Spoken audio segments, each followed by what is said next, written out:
મિત્રો, કાલે ફરી એકવાર તમે જો હરને દુર્ઘટના કાંડની જેમ જ તમે જુઓ કે રાજકોટના ટીઆરપી મોલ ખાતે ગેમ ઝોન ખાતે 28 માસૂમ બાળકોની જિંદગીઓ હમાઈ ગઈ.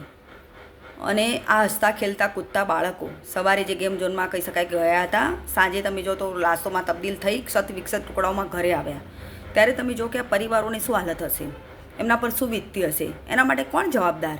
કોણે કહી શકાય કે ઇશારે તો નથી આમાં, પરંતુ કોની ઘોર બેદરકારીના કારણે આવી ઘટનાઓ ફ્રિકવન્ટલી બની રહી છે, જેનો ભોગ માસૂમ બાળકોથી લઈ યુવાનો, વૃદ્ધો, વડીલો તમામ લોકો બની રહ્યા છે. ત્યારે મિત્રો, અહીં સવાલ એ જ ઉઠે છે કે ખરેખર આની પાછળ કોણ જવાબદાર છે અને જવાબદારો માટે સજા શું હોઈ શકે? આપે વિચાર્યું છે મિત્રો? કેમ કે હું તમને જણાવું કે ખરેખર તમે જુઓ કે અહીંયા એક તો પહેલી વાત એ ચર્ચામાં આવી રહી છે કે ફાયર એનઓસી નહોતી લેતી, પરંતુ શું ફાયર એનઓસી લેવાથી પૂરું થઈ જાત ખરું? અરે ભાઈ, થોડા રૂપિયા ફેંકો એટલે તેમને ફાયર એનઓસીનું સર્ટી આપી દેશે, એ માટે કંઈ તપાસ થવાની નથી. આપણે ત્યાં કોઈ ધારાધોરણો છે જ નહીં કે સ્ટ્રિક્ટ વોર્નિંગ સાથે સ્ટ્રિક્ટ કહી શકાય કે પગલાં અથવા ફોલોઅપ લેવામાં આવે.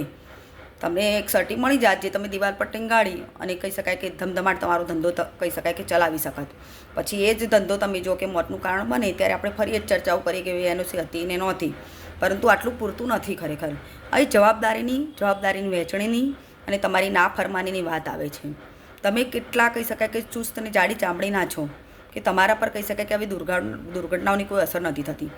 દરેક વસ્તુમાં એક સંભાવના જ હોય છે, એક નાની સરખી ખામી જે હોય છે એ પણ કહી શકાય કે મોટી દુર્ઘટના નિપજાવી શકતી હોય છે. ત્યારે અહીં સ્થિતિ એ જ છે કે ઘોર બેદરકારી. માની લીધું, હું પણ કહું છું કે ટીઆરપી મોલમાં જે ગેમ ઝોન છે એના માલિકને ખ્યાલ નહીં હોય કે આવું બની શકે છે, જાણી જોણે એને ના કર્યું હોય, પરંતુ એ સંભાવનાઓની જે વાત છે એ વાત છે કે સંભાવનાઓ તો રહેલી હોય જ છે, કંઈ પણ થઈ શકે છે. એની ગરમી પણ એટલી છે સામે છેડે. તો મુખ્ય મુદ્દાની વાત એ છે કે તમે મલાઈ ખાઓ છો, મલાઈ ખાવામાં એટલા વ્યસ્ત છો, પરંતુ તમારી જવાબદારી જે છે એનું તો પાલન કરો તમે એટલીસ્ટ. ત્યાં ખરેખર એક્ઝિટનો રસ્તો કેટલો હતો, કેટલા લોકો બહાર જઈ આવી શકે એવા હતા, એ બધું જોવાની જવાબદારી તમારી છે. દુર્ઘટના તો ગમે ત્યારે ઘટી શકે છે અને ક્યાંય પણ ઘટી શકે છે, પરંતુ તમે તમારી જવાબદારીઓનું પાલન કર્યું છે ખરું? તમને આ જે કહી શકાય કે દર્દનાક જે મૃત બાળકોની ચીસો છે તમને સુવા દે છે ખરી? તમારામાં એટલી સંવેદનશીલતા છે ખરી? કેટલા પ્રશ્નો એટલા માટે જ ઉઠે છે કે મલાઈ ખાવાનો પણ એક સિરસ્તો હોય છે, એક કહી શકાય કે નૈતિકતા હોય છે. તમે લાશો પર કે કોઈના લોહી ચૂસીને તો મલાઈ ન ખાઈ શકો, કારણ કે તો માનવીયતાની હદ કહી શકાય કે હદ પારની વાત છે. આ એટલી છેલ્લી નીચલી કક્ષાની વાત છે ખરેખર, કે જ્યાં ખરેખર કહી શકાય કે જે માનવીય જિંદગીઓને લાગે વળગતું હોય, એમની કહી શકાય કે મોતને લાગે વળગતું હોય, ત્યાં તો મલાઈ ખાવાનું બંધ કરો પ્લીઝ. નથી સોંપતું, આ માનવતા સંસાર થાય છે. પ્લીઝ હવે થોભો. મુખ્યમંત્રી આપને પગે લાગીને વિનંતી કરે છે, પરંતુ એટલું પૂરતું નથી.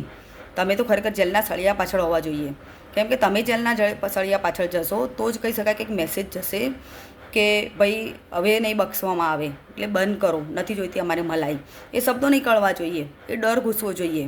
આમ જોવા જઈએ તો સાપરાધ મનુષ્યવધની કોલમ હેઠળ ખરેખર તમારી ઘોર બેજવાબદારી બદલ આવા 2-3 જણ લોકોને કહી શકાય કે ફાંસીની સજા થવી જોઈએ અને ફાંસીના માચડે લટકવા જોઈએ, તો જ તમે જુઓ કે કંઈક પરિણામ મળી શકે. બાકી અત્યાર સુધી તો ઇતિહાસ ગવાહ છે કે તમે જુઓ કે કોઈ પણ પ્રકારની આવી કોઈ પગલાં લેવાયા નથી. લો એન્ડ ઓર્ડરની જે સ્થિતિ છે એમાં તમે જુઓ કે આવા લોકોને, જવાબદાર લોકોને કોઈ પણ પ્રકારની સજા થઈ નથી, અને એના કારણે તમે જો કે લોકો બેખોફ છે, નિશ્ચિત છે કે કંઈ નથી થવાનું, શું થશે. એના લીધે જ આવી દુર્ઘટનાઓ બને છે. ત્યારે આવી દુર્ઘટનાઓ હોય છે એ આતંકવાદની ઘટનાથી બિલકુલ ઓછી નથી. તો મિત્રો, આખરે એટલું એ પણ કહું છું કે આપણે પણ થોડા જવાબદાર બનીએ. તમારા માટે તંત્ર એટલું જવાબદાર નથી, તમારી સલામતી માટે ચિંતિત નથી, તો તમે પોતે બનો, તમારા પરિવારની તમારી કાળજી તમે લો. જ્યારે પણ આવી કોઈ ક્રાઉડવાળી જગ્યાએ જાઓ તો ભીડભાડમાં તમે જુઓ કે નીકળવાનો રસ્તો છે, શું બની શકે છે, શું નહીં, કંઈ પણ બની શકતું હોય છે. એટલે પોતાની જવાબદારી પોતે અદા કરો. એક ઉદાહરણ તમને આપું કે લિફ્ટમાં 8ની કેપેસિટી હોય, તેમ છતાં આપણે 15 ચડી બેસીએ છીએ. એમાં આપણી જ ભૂલ હોય છે કે બેસી જાઓ ને શું થવાનું છે, પરંતુ કંઈ પણ થઈ શકે છે. એ લિફ્ટ એની કહી શકાય કે કેપેસિટી કરતાં તમે વધારે બેસો તો ઉપરથી નીચે પડી પણ શકે છે અને એમાં દબાઈ પણ શકે છે લોકો. એટલે વિચારો અને થોભો થોડું. બિલકુલ બેદરકાર ન બનો. આ જિંદગીઓનો સવાલ હોય છે. બધે સરકાર હાથ પકડવા નહીં આવે. Thank you.